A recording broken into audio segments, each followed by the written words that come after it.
All right, welcome back to the channel. We haven't done a video on the 99 F550 in quite some time, but I have decided to buy it. This is a great truck and we want to make a very nice truck out of it. We brought this truck in, I think it was August of last year. We did a tour video. We fixed the door cylinders and we made them all one key like it's supposed to be. We dug in and found a relay that was messed up under the dash. That affected the lights. We worked on the wiring for that. Did some research to try to figure out the transmission. Was it indeed a rebuild? Yep. Turns out the transmission has been rebuilt. Then we ran into the RPM trouble, right? Where we found out that the gauge is lying to us on the RPMs. So we got to work on that. So there's been a lot going on with this truck. From there, we did some other things and one thing led to another. And now here we are. I just want to catch you up on some of the work because we're not filming all of it. We're going to do our best and we're going to tackle the interior robustly, refinish the inside. I got to get rid of the dirt as much as possible. I'm looking to add creature comforts that we may dive into in more detail later. Things like a heated steering wheel. Let's go ahead and get started. I'll show you what I'm doing.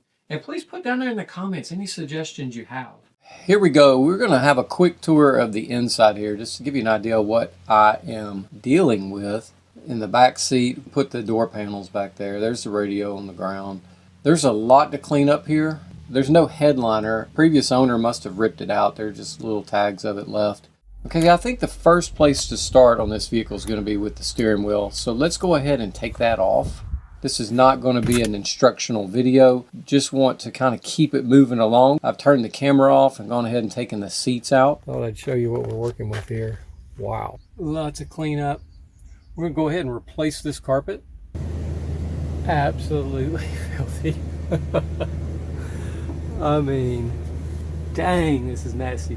Fortunately, it doesn't smell very bad. See, look at the mold growing on this plastic. Something got to be done about that. That's the door seals down there. For the most part, the floors look pretty good, but I want you to see this channel in here. Look at all the dirt, spider webs. Now we got sand down here right at the foot of the door in the channel. And of course, that makes sense because it's a low area and it's going to grab all that comes through the carpet and holds. But what we're going to try to do is see if we can refinish this stuff. Like this weather stripping here, is that fixable? We're going to find out. I did notice a couple of brown recluse spiders back here in the back. I see watermark on the back board. Got our work cut out for us. All right, quick update. Floor pans look really good on this truck. North Texas real estate aside. Next up is going to be removing the headliner, scraping all of the fuzzies off. That material right there is just, you could put your finger in and scrape it and it just disintegrates. It's what those headliners do, that foam separates from the cloth and it's just not fixable. You have to take it down and refinish it. Notice sodas or something. That must be what's causing the mold back here on this door panel. Absolutely filthy. You remember when we did the lock cylinders on the front doors that we had worked towards cleaning them. Now we've got the panels off.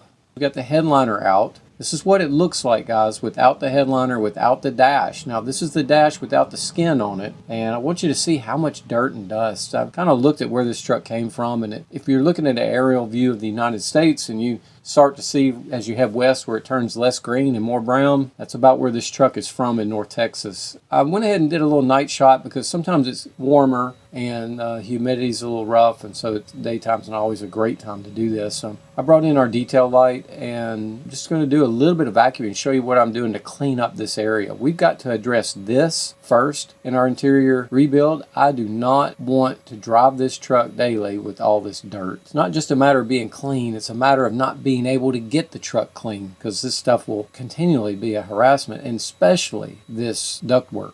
Look at all the dirt inside that damper door. We even got a paper clip and part of a ballpoint pen. There's a lot of cleaning up to do here. I like this little vacuum with the mustache brush. You know, the mustache brush will kind of knock the dirt around, but the vacuum part will pull it back in. Moving on to the ductwork, I've taken them all out. I'm just putting in hot water and soap, and then where possible, I'm kind of getting my arm up in there and cleaning that sucker out.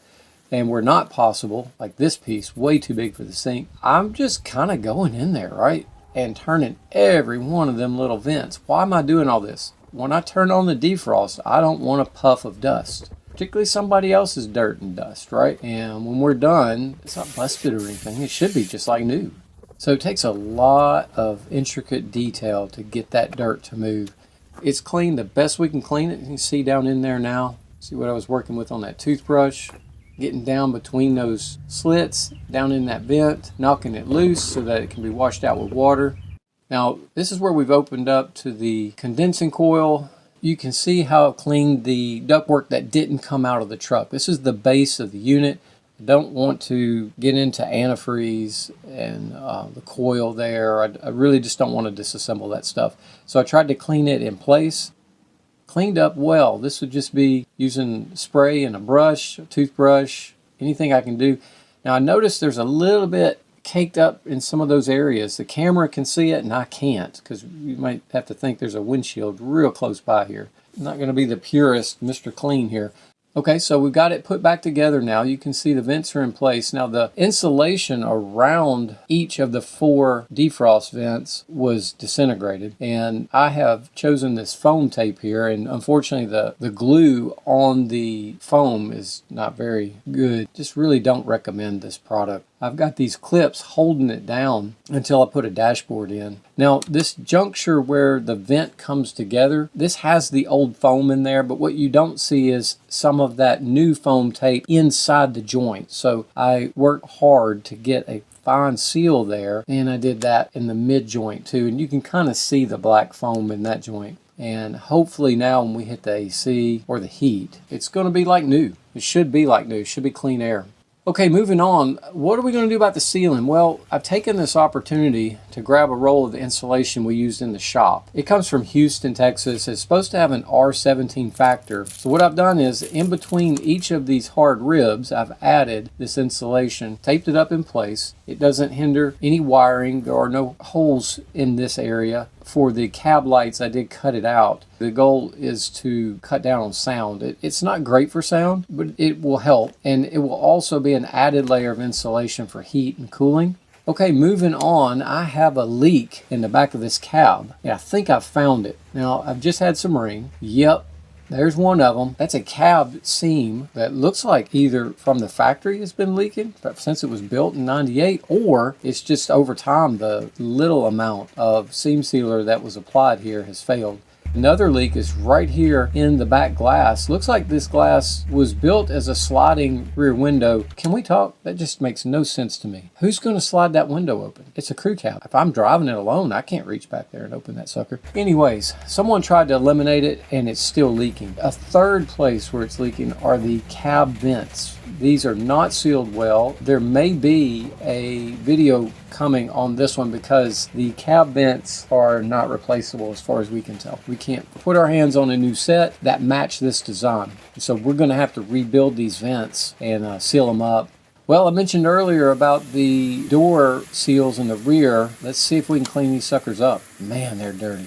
Scrub the whole thing. Again, just giving you the overview here. This is the back side of cleaning this thing. Obviously it took a whole lot more time.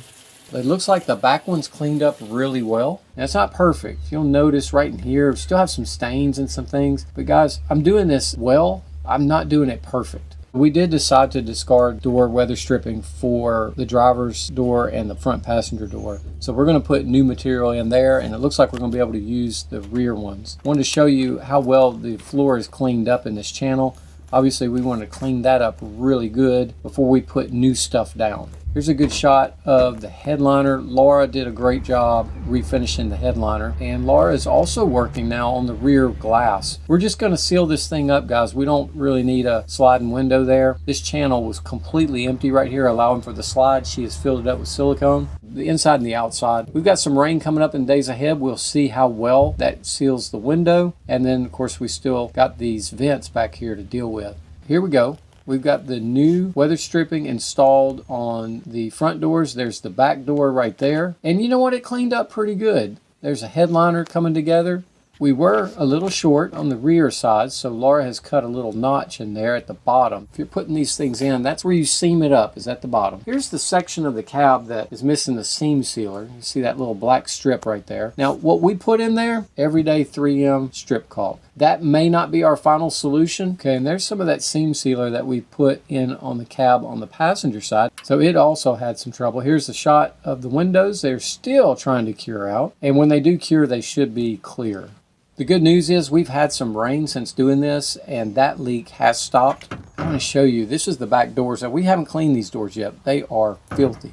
We will be attacking those in the future with lots of cleaner. Put down in the comments if you think we should use the same insulation and add it to these doors. The idea, again, is to try to quiet down the inside of this cab. If someone's out with me, I want this to be as comfortable as possible. This is a F550, right? And we are talking about towing, but can we potentially seal up some of the sound, some of the climate? I think that's the goal. So put down in the comments, what do you think? Should we insulate these doors or leave them alone?